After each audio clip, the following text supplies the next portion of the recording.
Ezra, Kabanata 7. Makalipas ang ilang panahon, nang si Artaxerxes, ang hari ng Persia, dumating mula sa Babylonia ang isang lalaking nagngangalang Ezra. Nagmula siya sa angkan ni Aaron dahil ang kanyang ama na si Seraias ay anak ni Azarias na anak ni Hilkias. Si Hilkias naman ay anak ni Salum na anak ni Zadok. Si Zadok ay anak ni Ahitub na anak ni Amarias na anak ni Azarias. Si Azarias naman ay anak ni Meraiot na anak ni Zeraias na anak naman ni Uzi. Si Uzi ang anak ni Buki na anak ni Abisua na anak naman ni Finehas. Si Finehas ay anak ni Eleazar at apo ni Aaron na pinakapunong pari. Si Ezra ay isang eskriba na dalubhasa sa kautusan ni Moises na ibinigay ni Yahweh, ang Diyos ng Israel. Si Ezra ay pinatnubayan ni Yahweh na kanyang Diyos, kaya't lahat ng kahilingan niya ay ipinagkaloob sa kanya ng hari.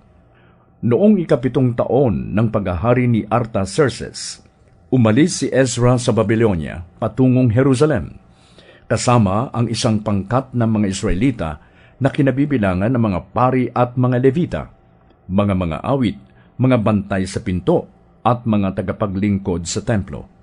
Umalis sila sa Babylonia ng unang araw ng unang buwan, at sa patnubay ng kanyang Diyos ay dumating siya sa Jerusalem ng unang araw ng 5 buwan. Buong sikap na pinag-aralan ni Ezra ang kautusan ni Yahweh upang maisagawa niya ito, at upang maituro niya sa bayang Israel ang mga batas at tuntunin nito.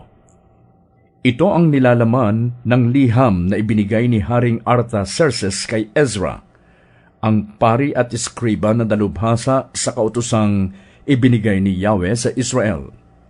Buhat kay Haring Artaxerxes. Para kay Ezra na pari at eskriba ng kautusan ng Diyos ng Kalangitan. Ngayoy ipinag-uutos ko na sino man sa mga Israelita, mga pari man o mga Levita sa aking kaharian, na gustong sumama sa iyo, pabalik sa Jerusalem, ay pahihintulutan. Isinusugo kita at ng aking 7 tagapayo, upang siyasatin ang mga naggaganap sa Jerusalem at Huda. Alamin mo kung sinusunod nilang mabuti ang kautusan ng iyong Diyos na ipinagkatiwala sa iyo.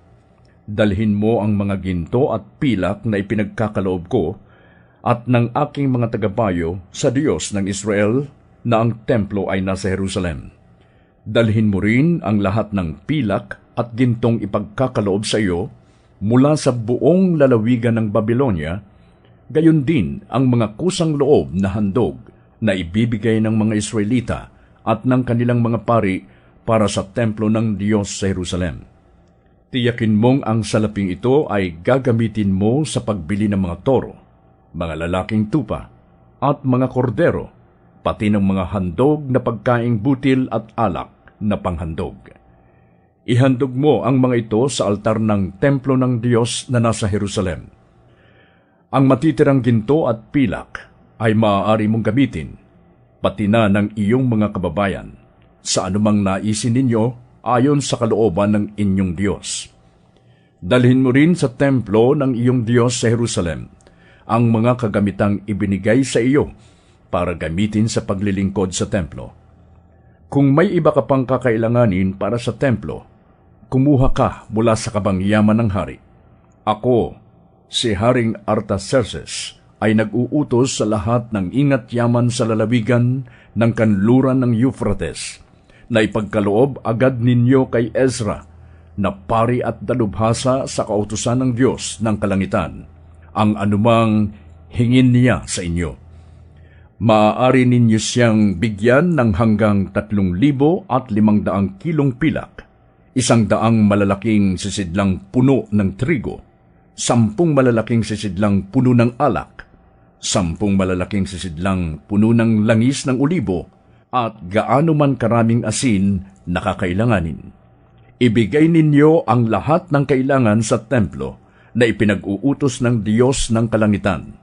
Kung hindi, ay baka ibaling niya ang kanyang galit sa aking kaharian at sa aking mga anak.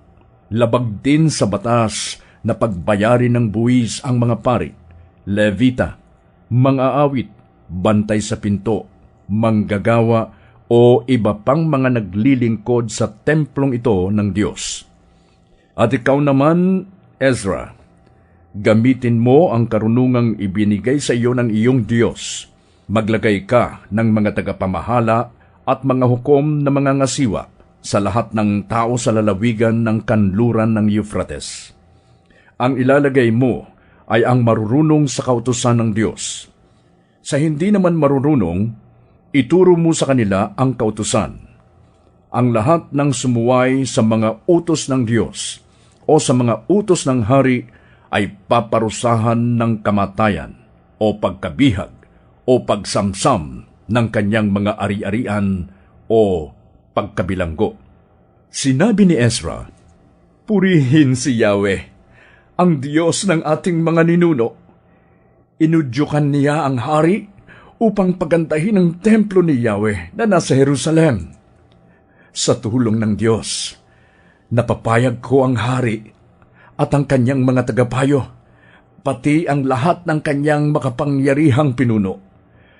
Lumakas ang aking loob, sapagkat pinatnubayan ako ni Yahweh na aking Diyos upang tipunin at isama ang mga pangunahing lalaki ng Israel.